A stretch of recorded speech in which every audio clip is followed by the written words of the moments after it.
Hey everyone, welcome to the Amplify Digest.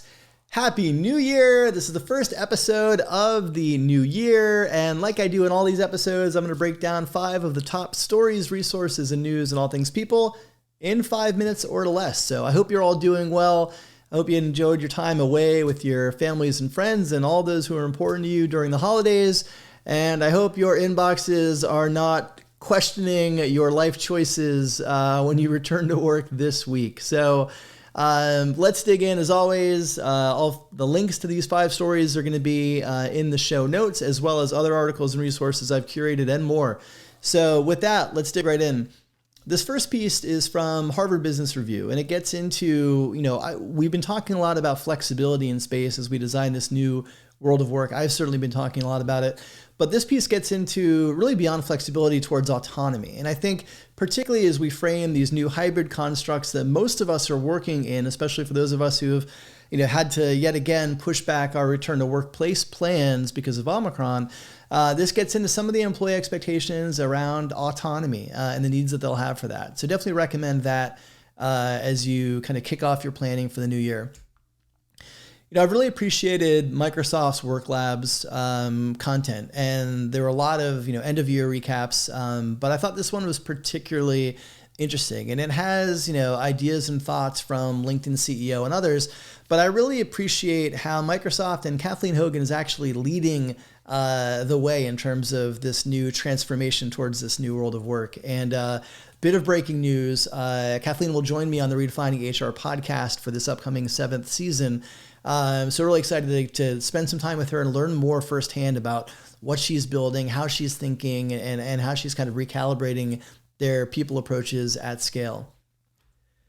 There's another article from HBR that I really enjoyed around the psychology behind meeting overload. And to me, this is really one of the big things as we transition from hybrid 1.0, which is basically taking all of our in-office programs digitally, to hybrid 2.0, where we're actually being much more thoughtful about designing asynchronous tools and resources and approaches. And so this is definitely a good piece for you to bookmark if you're going through some of those conversations within your leadership teams and your organizations.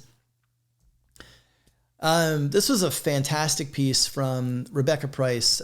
She breaks down some of the things that founders, really CEOs and C-suite need to know when they're recruiting for a chief people officer. Many of you are, as you all know, the market for HR and recruiting has been on fire, continues to be. And so there's some really practical advice for founders and CEOs who are hiring a chief people officer on things that they want to do in the interview process and beyond to ensure that they're able to identify and onboard effectively a great people leadership talent. And the piece I want to wrap up with this week is my annual look ahead for Fast Company. So I started this in 2019, where I would wrap up my column each year, taking a look ahead at some of the things that I expect we'll see more of at the leading edge of HR. And so this is my 3rd installment. The first 2 years I was pretty accurate, I think. I felt pretty good about this.